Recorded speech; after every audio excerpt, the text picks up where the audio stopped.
La historia oficial nos dice que los malísimos nazis, malhumorados, se despertaron un 1 de septiembre de 1939 e invadieron Polonia, tal como decía el cartel ese antiguo que nos estaban mostrando, desatando así la Segunda Guerra Mundial, que costó entre 60 y 80 millones de muertos, con los campos de concentración, las bombas, y que duró hasta 1945. Se trató de una guerra sin cuartel, sin posibilidad alguna de acuerdo o de paz, porque los aliados de aquel entonces exigían la rendición incondicional de Alemania, de Italia y del Japón, que eran los países del así llamado eje. Efectivamente, en aquellos años se luchó, fue la mayor guerra de la historia de la humanidad. Se enfrentaron dos cosmovisiones absolutamente diferentes, intolerantes e irreconciliables. Una tenía que ganar completamente y la otra tenía que perder completamente, como efectivamente lo ocurrió. Tenían visiones distintas respecto de la moneda, respecto de la cultura, respecto de la política, respecto del trabajo. Especialmente las potencias del eje hacían del trabajo el eje de su ideario.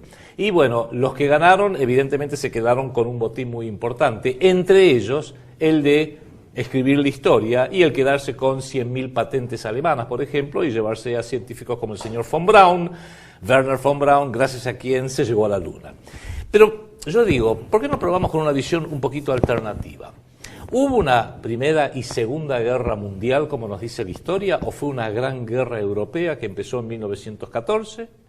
Y terminó en 1945 con la derrota de toda Europa, no solamente de algunos países, y la victoria incondicional de Estados Unidos y la ex Unión Soviética. Porque fíjense que el mundo que tenemos hoy es el mundo absoluto y total que refleja el ideario de quienes fueron los aliados victoriosos, notablemente Estados Unidos, Gran Bretaña, la ex Unión Soviética y Francia y los países que los acompañaron.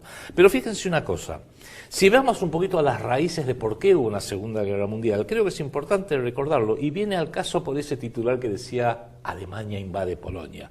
En 1919 hubo una conferencia de paz después de la Primera Guerra Mundial, en la cual a Alemania la destrozaron. La Alemania había perdido la Primera Guerra Mundial. Le quitaron 1/3 de su territorio. Le quitaron todas las colonias de ultramar, mientras que las demás potencias como Francia, Bélgica, Holanda, Gran Bretaña las retuvieron. Alemania fue obligada a entregarle las provincias de Alsacia y Lorena a Francia, a entregarle el norte de Silesia a Dinamarca, a entregarle 2 tramos también importantes a Bélgica, y muy importante, le tuvo que entregar Posania, Prusia y Silesia, no a Polonia, porque Polonia dejó de existir en 1797. Los aliados, que después de la Primera Guerra Mundial dijeron, vamos a redibujar el mapa de Europa, dijeron, che, acá sería bueno que hubiera un país nuevo. Entonces reflotaron después de casi 130 años a la antigua Polonia y la crearon, la reinventaron. ¿Esto dónde surgió? Eso fue en la conferencia de Versalles, el famoso Tratado de Versalles, que impuso la paz inicua contra las potencias perdedoras de la Primera Guerra Mundial, que prácticamente garantizaron que hubo luego una Segunda Guerra Mundial.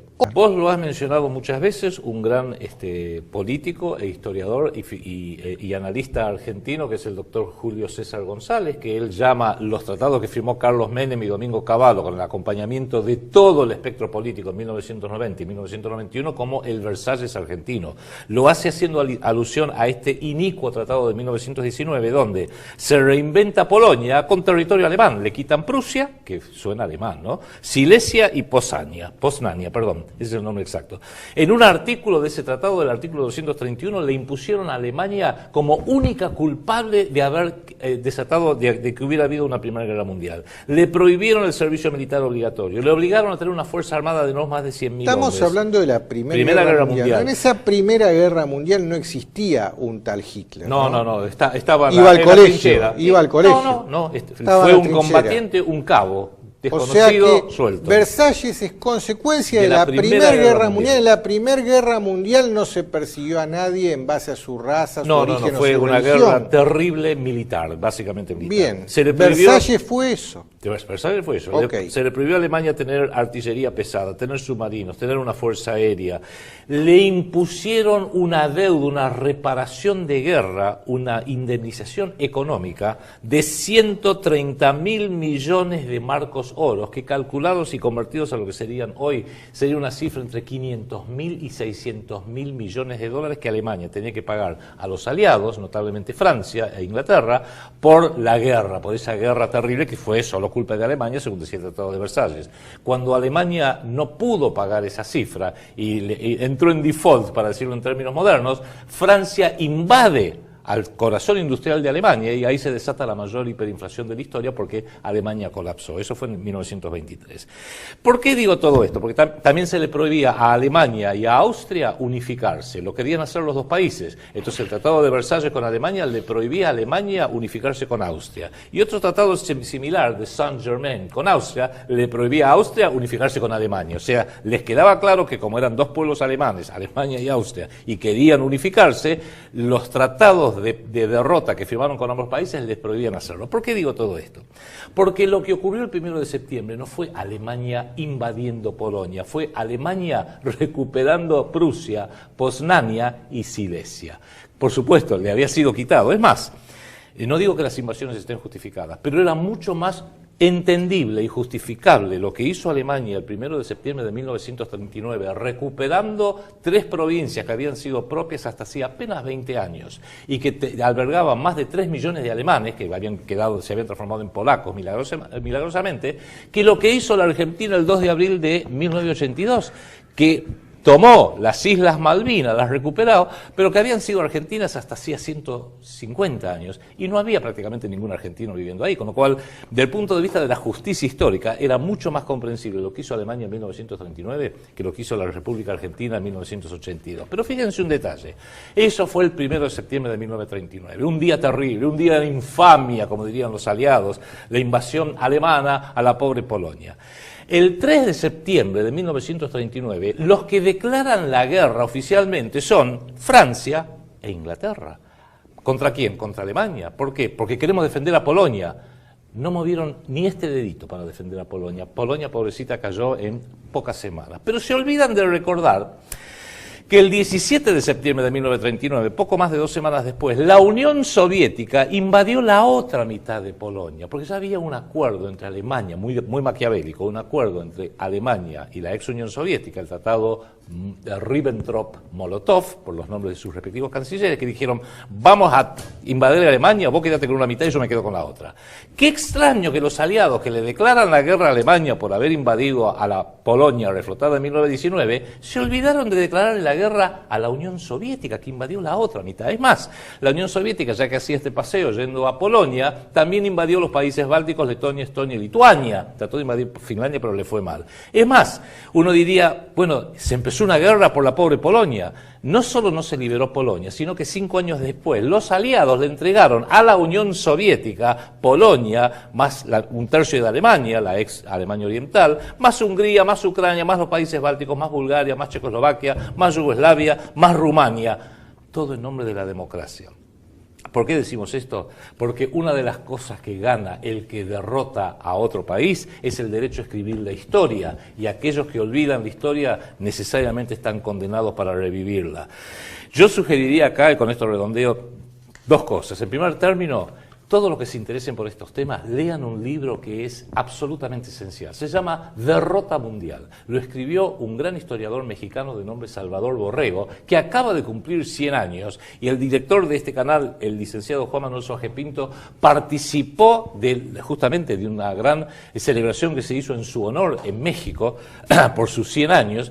Escribió 51 títulos más, pero el libro Derrota Mundial, que explica nada más que la otra campana, nada más que eso, ya que la campana que tenemos de los aliados de Estados Unidos, Gran Bretaña, Francia y todos los que ganaron la Segunda Guerra, la escuchamos por todos lados, en documentales, en películas de Hollywood dramatizadas, en libros, en todos los papagayos que acá repiten la misma campana, es bueno escuchar la otra.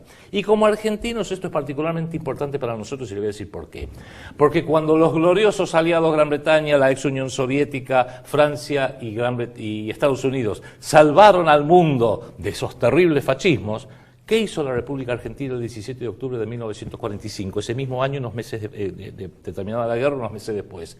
Hizo una revolución nacionalsocialista, en definitiva, porque el justicialismo abrevó ideológicamente de lo que vio en Europa de estos 2 regímenes, el de Italia y Alemania, que tenían ambos una particularidad en común. Pusieron al trabajo al trabajo en el centro de la vida nacional y combatieron a los usureros y a los chupasangres, como dijo la presidenta hace poco tiempo. Los combatieron porque se dieron cuenta que todo el que es un parásito, un chupasangre, un usurero, va en contra del pueblo trabajador. La Carta del Lavoro de la Italia fascista sirvió de ejemplo para mucha de la legislación del trabajo que implementó el gobierno de Juan Domingo Perón, el justicialismo. Y no olvidemos que el partido alemán era el Partido Nacional Socialista de los trabajadores alemanes, porque el trabajo era el punto esencial. La ética básica, más allá de toda otra consideración ideológica, era el trabajo. Entonces Argentina ya ahí empezó a remar muy en contra, porque ni bien los gloriosos aliados salvaron al mundo del fascismo, ¿qué hace Juan Domingo Perón? Y sí, una revolución fascista, no la llamó así, porque una particularidad, y con esto cierro, Enrique, mientras que la democracia tiene que ser democracia para todos, a las trompadas de ser preciso, a los bombardeos, con toda la violencia que sabemos que eso implica, porque la democracia tiene que ser algo tan estandarizado que la ex Unión Soviética se consideraba democrática. Todo lo que es los movimientos socialistas y nacionales, cada uno lo hace a su estilo. Alemania lo hizo a su estilo, que no es el nuestro para nada. Italia lo hizo al suyo. España, con el falangismo, lo hizo a su estilo, con un fuerte componente católico, digamos muy institucional, que tampoco es el nuestro.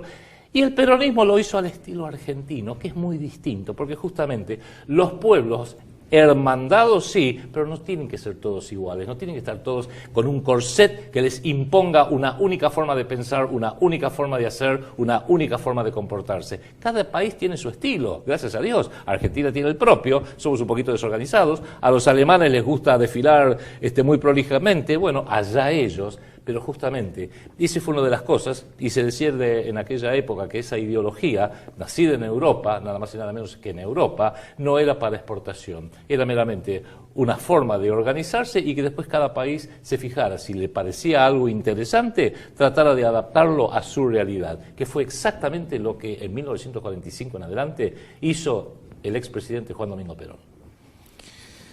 Bien, la conclusión de todo esto, Adrián, es que los tratados que se firman, sea bajo la circunstancia histórica que sea, la única utilidad que promueven es la del interés del poderoso en detrimento del sometido. A nosotros nos tocó ser los sometidos, sí, por el tratado que se firmó después de la Guerra de Malvinas, y es la Argentina de hoy. La que tenemos, Interamericano de Desarrollo, la globalización y todo lo demás que usted conoce. Ahora bien, esta guerra que felizmente apenas afectó en lo material a la República Argentina y a nuestro continente iberoamericano, sin embargo se pueden sacar algunas consecuencias que son muy importantes para justamente sacarnos de encima esta colonización intelectual, espiritual, esta guerra psicológica que se viene debatiendo sobre todo el planeta desde hace 72 años. Porque, claro, recordemos que en realidad las potencias victoriosas, Estados Unidos, Gran Bretaña y la ex Unión Soviética, han sido adversariales, incluso enemigos del continente iberoamericano en general y de la República Argentina muy especialmente. En el caso de Estados Unidos, fueron los artífices de los principales golpes de Estado que hemos sufrido desde fines de la Segunda Guerra Mundial, el golpe de 1955 contra el general Perón, el golpe de 1961 contra Frondizi, el golpe de 1966 contra Ilía, el golpe de 1976 contra María Estela Martínez de Perón.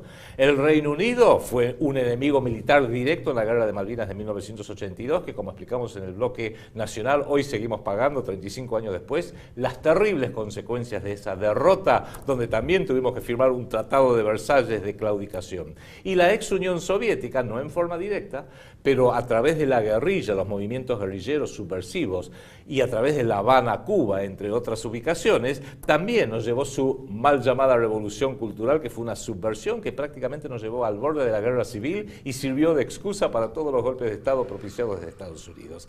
Ahora bien, es una ironía, pero las potencias derrotadas que supuestamente la guerra psicológica presenta como los grandes malos de la era moderna, Alemania, Italia, Japón, los países árabes, en realidad de la Argentina y de Iberoamérica nunca nos agredieron. Son países que han sido amigos nuestros. En definitiva, entonces y aún hoy, Alemania, Italia, que tiene una gran parte de nuestra población en la Argentina es de origen italiano, me incluyo, Japón, son países que jamás agredieron a la Argentina, jamás agredieron a Iberoamérica. Y sin embargo, cometemos el error catastrófico de asumir como enemigo propio a los enemigos de nuestros enemigos. Porque no es que podemos decir, bueno, pero los dos... No. Un conjunto de países, Estados Unidos, Gran Bretaña y la ex Unión Soviética, nos ha agredido y nos sigue agrediendo. El otro conjunto de países, los derrotados, Alemania, Italia, Japón, no nos han agredido, en definitiva.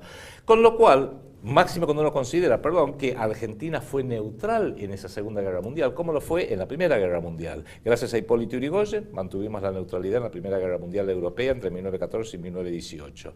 Y gracias al general Farrell y al general Perón, en el gobierno que estaba hacia finales de la Segunda Guerra Mundial, también mantuvimos una neutralidad casi hasta el final, cuando declaramos la guerra al eje, al así llamado eje, justamente de común acuerdo con ellos.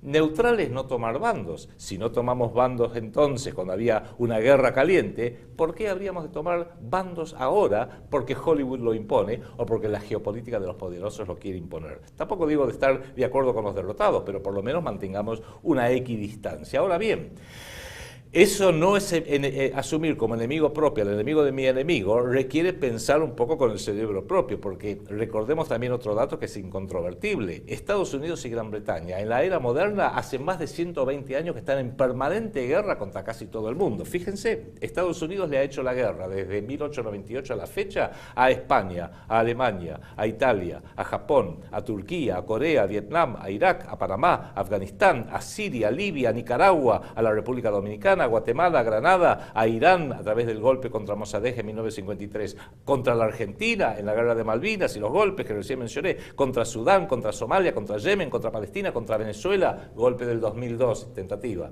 Y el Reino Unido también, en guerra permanente contra Alemania, Italia, Japón, Turquía, Irán, Libia, Siria, Irak, Afganistán, India, la Argentina en la guerra de Malvinas, Sudáfrica, Palestina, África. En todo el continente africano, junto con los belgas, los franceses y los holandeses, causaron estragos. Notable, estas grandes potencias, lideradas por Norteamérica, por Estados Unidos y por Gran Bretaña, siempre han mantenido una guerra encarnizada contra todo país, en cualquier parte del mundo, que haya puesto el trabajo en el centro de la vida social y haya combatido a la usura, teniendo un banco central independiente, un banco central no dependiente de Rothschild, como dice y explica una y otra vez mi colega Enrique Romero. Y fíjese, nuevamente, Alemania, Italia, Japón, Libia, la Argentina de Perón, Irán, Siria, Egipto, países que mantenían una independencia monetaria para tener una moneda que sirviera como moneda crédito y no como moneda débito. Acá, ya que mencioné la Primera Guerra Mundial, donde gracias a don Hipólito Yrigoyen también mantuvimos la neutralidad ante esa contienda europea, conviene hacer un poquito de historia. Ustedes saben que terminada la Primera Guerra Mundial, que la perdió el Imperio Alemán, Austria-Hungría y el Imperio Otomano Turco, que en ese momento controlaba casi todo Medio Oriente y el norte de África, se firman una serie de tratados que fueron tratados de paz de claudicación. El más conocido es el Tratado de Versalles, por eso en el bloque nacional mencionábamos a los tratados de Menem y Cavallo como el Versalles argentino, según lo explica el doctor Julio Carlos González. El Tratado de Versalles, 1919, le impuso las condiciones de paz a Alemania. Y hubo otros tratados, notablemente el de Saint-Germain, que le impuso las condiciones de paz a Austria, y el de Sèvres, que le impuso las condiciones de paz al Imperio Otomano Turco. Ahora, fíjense algunas de las condiciones. El Tratado de Versalles le prohibía a Alemania fusionarse con Austria, pero el Tratado de Saint-Germain le prohibía a Austria fusionarse con Alemania, que creo que es una forma de decir que tomaban conciencia que querían ser un solo país, y de afuera Estados Unidos, Gran Bretaña y Francia dijeron no lo vamos a permitir. Muy interesante. El Tratado de Versalles le impone al Imperio Alemán, esto es la Primera Guerra Mundial, en 1919, una reparación de guerra, que era una deuda pública exigible por las armas, por 132.000 millones de marcos oro, que a valores de hoy es prácticamente incalculable. Claro, incalculable e impagable. Cuando Alemania no pudo seguir pagando notablemente a Francia esa deuda, ¿qué hizo Francia? Invadió su zona industrial, el Ruhr, en la parte occidental de Alemania, y Alemania colapsó por completo y sufrió la mayor hiperinflación de la historia. El modelo Shylock, del que siempre hablamos. Se le impuso una deuda, una reparación de guerra, impagable para después tener la excusa de invadirla y quedarse con la zona industrial. A Alemania se le quita 1/3 de su territorio, las provincias de Posen, de Prusia Occidental, Soldau, Varmia, Masuria, Alta Silesia. ¿Para qué? Para reflotar a Polonia, que había dejado de existir en 1795, pero los aliados dijeron, a ver, reflotemos a Polonia. ¿Con qué la hacemos? Y con el territorio de los alemanes. Ah, muy bien. Le dejaron un cachito de Prusia que estaba separado del resto de Alemania, la famosa Prusia Oriental, a través de un corredor ferrovial que terminaría siendo en 1939 el disparador de la Segunda Guerra Mundial. Le quitaron otra parte de Silesia y se la dieron a otro país que inventaron, Checoslovaquia. Ajá. A pesar de que hubo plebiscitos en estos pueblos que querían ser parte de Alemania, los aliados dijeron, no, de ninguna manera, ustedes van a hacer lo que le decimos nosotros. Le entregaron las ciudades alemanas de Eupen y Malmedy a Bélgica, la ciudad de Memel, prusiana, a Lituania. Todo bajo la dirección de un geógrafo, el señor Isaías Bauman, presidente de la Sociedad Geográfica Norteamericana, que fue uno de los principales fundadores en 1919 del Council on Foreign Relations, el famoso CFR, Consejo de Relaciones Exteriores, que nosotros decimos una y otra vez, fue y sigue siendo el cerebro del mundo.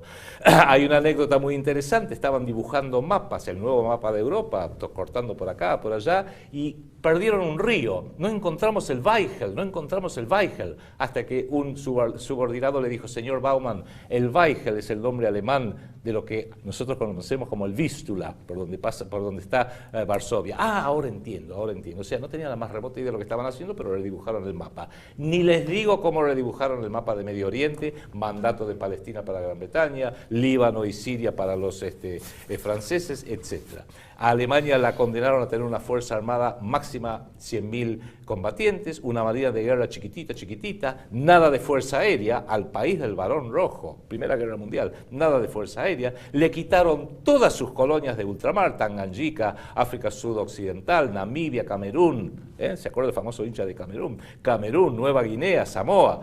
Y lo peor, le impusieron 15 años, 16 años, 17 años de corrupción, de perversión, de puteríos, porque no hay otra forma de describirla, social a través de los medios, a través del arte degenerado, una degeneración de lo que se llamó en esa época, fue breve, lo que duró la República de Weimar, porque tenía su capital en Weimar en vez de Berlín, que se parece mucho al Buenos Aires actual, pero eso es una mera casualidad. Y si quieren tener una idea de cómo fue eso, vea esa vieja película de 1972, Cabaret, con Liza Minnelli y con Michael York, que describe, creo que no se dieron cuenta, bastante lealmente cómo había caído moralmente toda Alemania en aquella época. Sí, también Bertolt Brecht, eso, sí, en su ópera Ascenso y Caída de la ciudad de Mahagoni, es maravillosa. Sí, señor. Y la ópera de los 2 centavos, ambas fueron hechas por Bertolt Brecht, la lírica y la música por Kurt Weill. Kurt Weill, sí señor, exactamente. O sea, hay muchas obras de teatro y de cine que describen cómo fue esa terrible época de la República de Weimar entre 1919 y luego en los años 30. Ahora, la pregunta que todos tenemos que hacer es, ¿qué esperaban los aliados que harían los alemanes? ¿Que se iban a quedar en el molde? La oprobiosa Paz de Versalles, impuesta en 1919 por el Reino Unido, Francia y Gran Bretaña, son el padre y la madre de Adolfo Hitler, del nazismo, de la militarización exacerbada de Alemania y de Europa. Es una corresponsabilidad que mató a 100 millones de personas en un odio irracional, estúpido y bochornoso. Recordemos también que la propia ex Unión Soviética en aquella época era el gran temor que tenían, inclusive las potencias, los pueblos occidentales, por las terribles matanzas que realizaron en toda Rusia de su propia gente.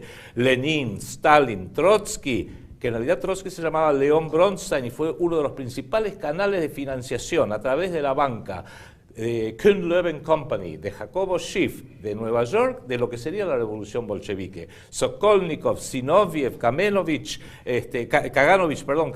Litvinov, En Alemania, Rosa Luxemburgo y Karl Liebknecht del grupo espartaquista eran todos grupos subversivos de armas tomar muy duro, que son los que en definitiva llevaron al caos que terminó en la derrota de Alemania por la caída de su propio frente interno. O sea, tenemos que aprender de la historia propia y de la historia ajena. Como dice una canción de Lito Nebbia muy buena sobre la vida de Eva Perón, si la historia la escriben los que ganan, eso quiere decir que hay otra historia, la verdadera historia. No sé si la otra historia es la verdadera historia, pero como mínimo hay que escuchar la historia del otro bando, la historia de los que ganaron y de los que perdieron, para que usted saque su conclusión y no se la impongan con sus documentales, el History Channel, Hollywood o lo que quieren los grandes medios de difusión que usted crea para que después justifique todas las matanzas con nuevamente más de 100 millones de personas que se produjeron desde 1945 a la fecha y que no se las podemos achacar ni a Alemania, ni a Italia, ni a Japón, ni a los que perdieron esa guerra. Quienes no aprenden de la historia están condenados a revivirla. Es en definitiva como un hombre o una mujer que tiene amnesia. Usted tiene amnesia y se le presenta cualquier farsante y le dice, yo soy tu amigo, soy tu mamá, soy tu papá, y como uno tiene amnesia, no sabe si le están diciendo la verdad o no, y por ende es particularmente vulnerable. Piense con el cerebro propio, haga el enraizamiento histórico que corresponde y empecemos a distinguir quiénes son nuestros verdaderos enemigos, quiénes son nuestros verdaderos amigos y por sobre todo, dónde está el interés nacional de la República Argentina y de nuestro continente ante el mundo que han creado estos victoriosos demócratas después de 1945, que han creado este espantoso mundo del nuevo orden mundial y de la globalización. Proyecto Segunda República. No somos la oposición, somos la resistencia. Una idea cuyo tiempo ha llegado.